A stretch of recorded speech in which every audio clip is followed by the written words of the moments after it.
This is Fox 8 Overtime, sponsored by Lexus and the Security Center. On a Tuesday, we always put in, of course, a little overtime. Only this week, we're going to be down a man. Sean Vazan out in L.A. The Saints going to be out there on Thursday with practice with the Chargers. Chris Hagan, Garland Gillen alongside me here, hanging back. Is it me or does Sean Vazan get all the best trips? Hey, man, I definitely see a stand-up with his toes in the sand coming. Man, him and Edwin, our photographer, man, living the good life, man, just chilling on the beach. Sun's out, guns out. Yep. In California. All right, let's get you right to the big board. A lot to talk about today, including the Saints will head to Los Angeles tomorrow for a couple of workouts with the Chargers. This will be the third time the Saints and Chargers have worked out together. Joe Burrow is back at practice for LSU. What does this mean for the Tiger offense as the season opener against Georgia Southern gets closer? And the Zion effect means a record number of nationally televised games for the Pelicans. Of course, let's begin with the Who Dat Nation. The Saints, who will spend a couple of days practicing with the Chargers beginning on Thursday. Sean Payton really likes breaking up camp this way. He believes it gives his team a lot that the regular workouts do not on Airline Drive. First and foremost, though, his team gets challenged by a Chargers football team. It's really good. Yeah, I think these are two teams that have a somewhat similar makeup. They're both pretty deep. They both have veteran quarterbacks. They're playoff teams. They know what it takes to get to the level that they want to be at. The Chargers winning a playoff game last year, same for the Saints, and they both want to take steps forward. I mean, last year my pick was Chargers and Saints in the Super Bowl. I saw someone around here, I think, maybe picked it again. I'm not sure, but I might do. No, it's not, I'm not throwing shade. I mean, I might do the same. I think Sean picked them, actually. They may be one of the best teams in the West. Yeah, my point being, these are two great teams to push each other in practice, and obviously, these controlled reps, when you don't have to really worry about the contact injuries, they're great for the team. And another thing we got to look at is just the weather, okay? Yeah. They were in West Virginia for 3 years, weather was in the 50s, 60s, the temps. The last two practices the Saints had at the facility on Sunday and Monday were absolutely brutal. Coach Payton said that on Sunday they hit a wall. Yeah. They ended practice a little early because it was insanely hot. Costa Mesa, it's right by the water. It got a nice breeze going. I think the team just needs a mental break from this heat, man. I know that people want to say that the Saints got soft and that's why they didn't win when in West Virginia. I don't buy that at all. You can, because New England Patriots, they won a lot of Super Bowls and the weather's beautiful up there in August. Juan and I have been up there for that. The weather's perfect there in August. And they just need a little break, man. It's brutally hot out there. The fans can feel it. The Saints players can feel it. I remember talking to Mickey Loomis, the team's GM, at the end of the training camp at the Greenbrier, and he told me, he said, look, I love changing locations for training camp every few years. This is the third year back in Metairie. I would not be surprised if they decide to move on to someplace else next year. But the importance of facing a playoff team in practice, is there significance, you think, to that? Oh, no doubt. You're going up against some big-time talent on the other side of the ball. Taysom Hill pointed out yesterday that he's getting to the point where he's practicing against defense, but he's also trying to figure out, he's almost figured out what they're going to do on every play, the defense. And that's not productive sometimes, that Taysom's trying to figure out more what the defense is doing and not focusing more on what they need to do. Now he can just focus on his offense, and he don't have to worry about what the Chargers are doing. He can focus on getting with his receivers, because he said it's only been 2.5+ weeks at camp, and he still doesn't know all the movements of the receivers, the routes. You know, they just still trying to get in touch with each other. Yeah, and I would say, you know, we've seen it in years past, not necessarily a whole lot this year, but the defense really kind of hones in on the Saints offense. Yeah. Drew Brees got picked off a lot in the last year's camp, not necessarily this year's. Didn't necessarily translate to the regular season. It was a bit misleading. I don't think you can be misleading in practices like this. When you're going up against Phillip Rivers, either you're going to be able to cover or you're not. Either you're going to be able to get through their offensive line or you're not. And so I think that's what you see with a playoff team. And it's not facing a rookie that hasn't seen a lot of coverages. It's not facing even a quarterback in the second, third, or fourth year in the league. It's facing a 10+ year guy in Phillip Rivers, and a guy that knows how to move defense with his eyes and be kind of crafty. And yeah, they're not going to put maybe their best stuff out there, but it is something different, and I think that's the biggest benefit. So as they go out to L.A. to do 2 workouts and play the game on Sunday, what does Sean Payton need to see specifically from this trip out there? I think you just want to see what's happened, the good things that have happened in Metairie translate to Los Angeles. I think you want to see that it's not just we know the defense that we're playing up against, or we know the offense that we're going up against. And you want to see, you still at this point, I wouldn't mind seeing where I'm exposed a bit.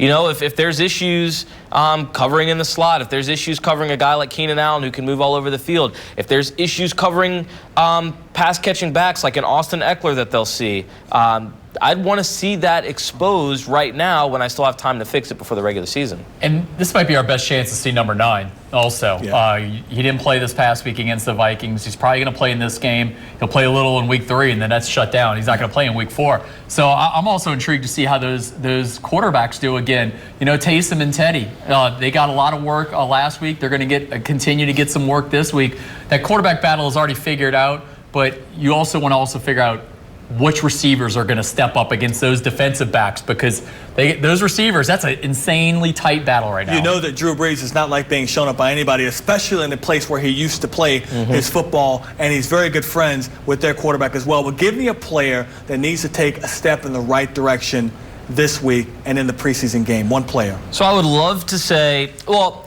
okay, in the game, I want to see Marcus Davenport. I don't think you're going to see it a lot in practice because you're only going to get so much contact. Yeah, we can see maybe some additional pass rush moves, or if he can get back there, but he's not actually going to be able to finish the play. As far as practice, I guess I would love to see an Emmanuel Butler. Look, I know we've kind of beat that dead horse, but at the same time, he started well and got injured. Now that he's back, I want to see him be able to actually carry it into a competitive practice and then carry it into a game, because that's ultimately what's going to tell us, does he deserve to be on this 53-man roster?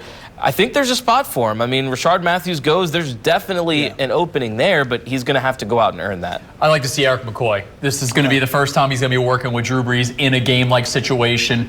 The job is his right now, but I want to see him going with the ones, the real ones, and Andres Pete being back in there also. I want to see that starting 5 offensive line, see how they protect Drew. That's something I really want to watch on Sunday. My guy is Saquon Hampton, because I feel like we talked a lot about him early in training camp, and it's kind of fallen off a little bit. Not saying he's disappeared by any means, but we haven't heard much from him over the last week. I want to see what he can do, not only in practice this week, but leading up to the game. Coming up on Overtime, Joe Burrow, he's back to work in Baton Rouge. The LSU quarterback has recovered from his shoulder injury and taken back the starter snaps.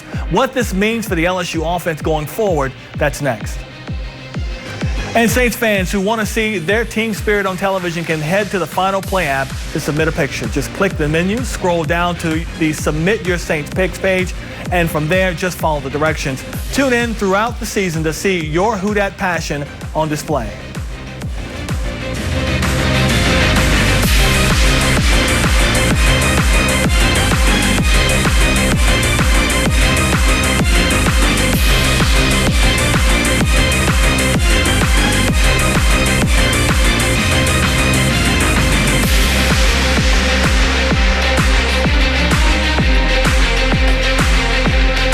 Fox 8 Overtime is sponsored by Lexus of New Orleans.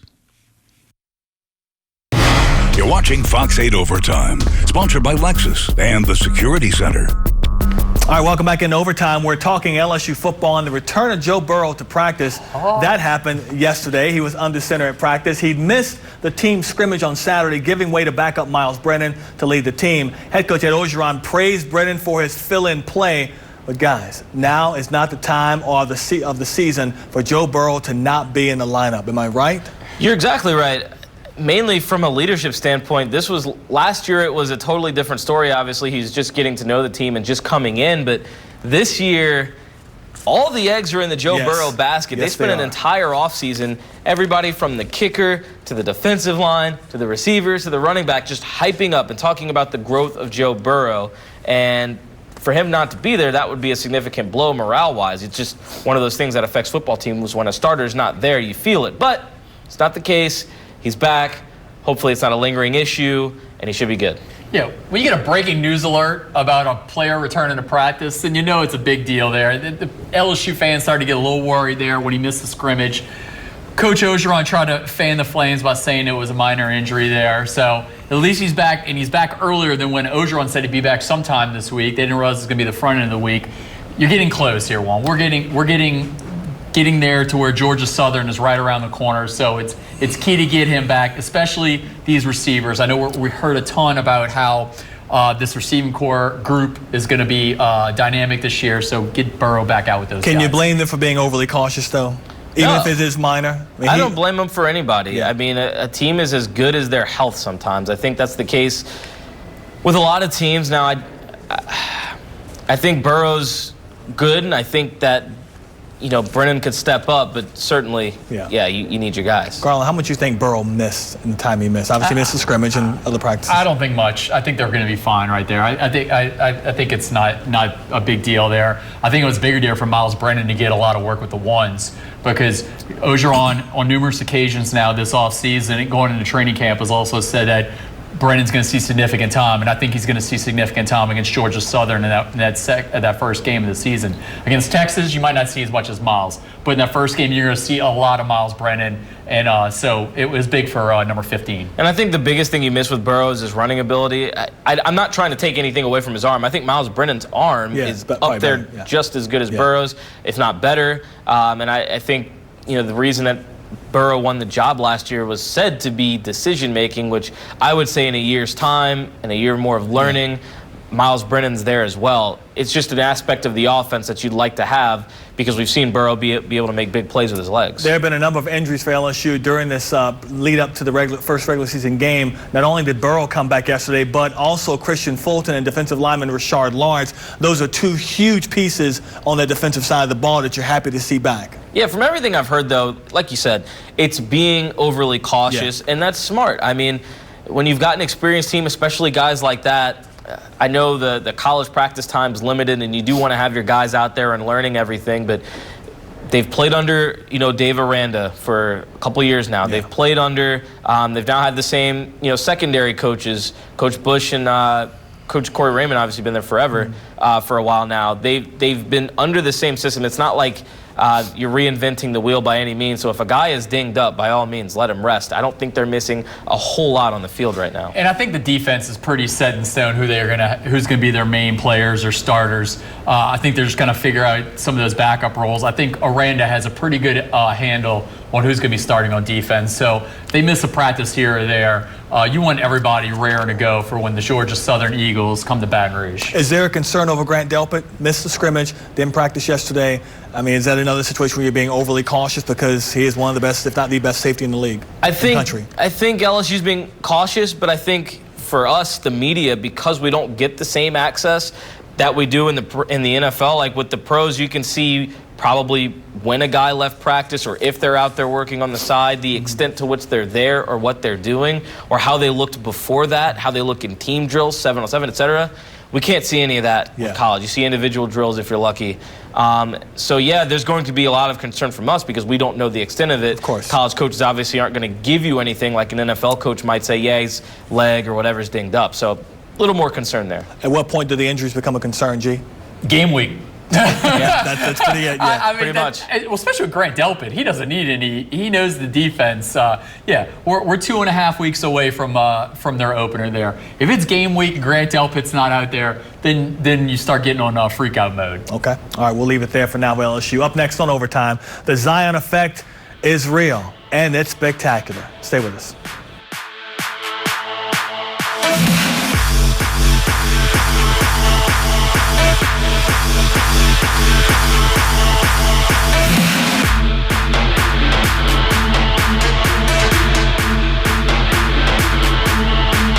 And the Security Center.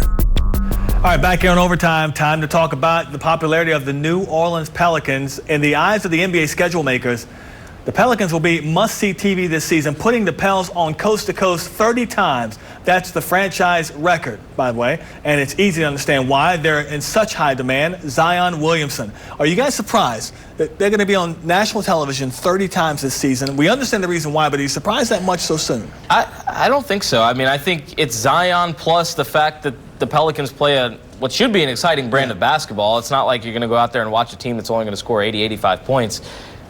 Gentry's got the pieces in place to run up and down the floor. Zion or not, I think it'd be fun, but obviously Zion helps as a megastar already. I'm a little surprised that they're on opening night.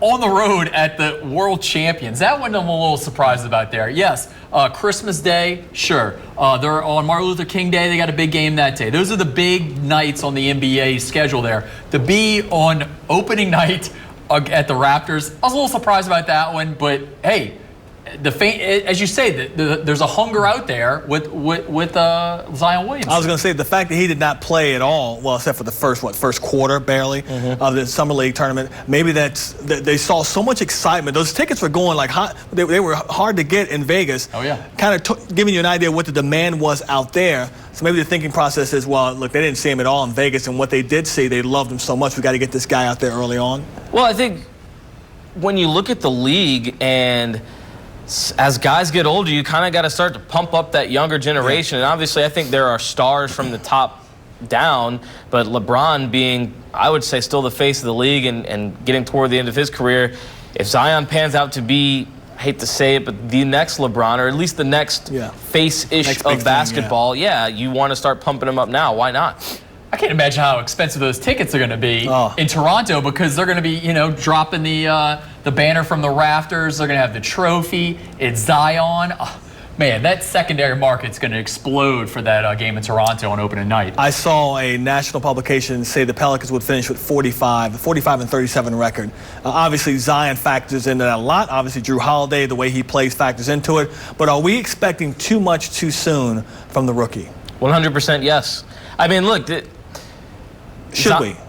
You shouldn't. Like, the Pelicans have said all the right things in terms of we're not putting this on his shoulders, but then everything from a marketing standpoint says, yes, we're putting it on his shoulders. And I think that's going to happen. That's the difference between what happens internally, coaching within the basketball side of things, and then what happens on the marketing side of things and selling tickets. It's going to happen. So there's going to be a perception. There's going to be a lot of things written in the media, a lot of things said by the fans, a lot of posts on social media, a lot of people calling into talk shows wondering, why isn't Zion doing this well? Or if he is doing this well, they're going to declare him the next Kobe Bryant. So, yeah, the expectations are going to be ridiculous, and I don't think anybody can ever contain them. We've gone over this a few times. I love how David Griffin said that Zion is not the savior of the team. The captain of the team is Drew Holiday. But I tell you one thing. Yesterday on social media, on Twitter, when they're talking about the Pelicans, the national broadcast, they got Zion dribbling the basketball. They don't have Drew Holiday dribbling the basketball, okay? Yep. I understand what Griffin's doing. He don't want to put all the pressure on Zion, but it's on him, okay? Drew Holiday is the guy on that team. He's the captain, but he's not going to be on the billboards, maybe with Zion, but Zion's going to be predominantly the dude on those billboards selling those tickets. Nationally, the expectations for this kid and for this franchise are pretty high.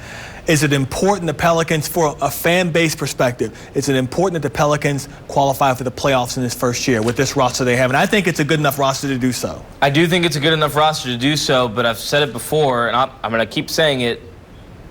This Western Conference is ridiculous. Yes, it is. And I don't want to say that's a cop-out. Like, yeah, they're good enough if they play toward the top of their potential every single night, but they're young and they're going to have mistakes and they're going to be learning to play together. So I don't think it's fair to say that, because there are going to be growing pains. The one way they can get in would be the 8th seed. I'm intrigued to see how the Spurs are going to do this year. That's one they can kind of sneak in. Luckily for the Pelicans' sake there, the Thunder are going to drop down. That was a team in the playoffs, so it's going to be intriguing. They could maybe slip in. They'll be either the 8 or 9. Okay, we'll see. We're going to leave it there right now. Coming up, from the trouble with transfers to Antonio's love for attention to Lonzo's lasting statement, everyone gets their final say next.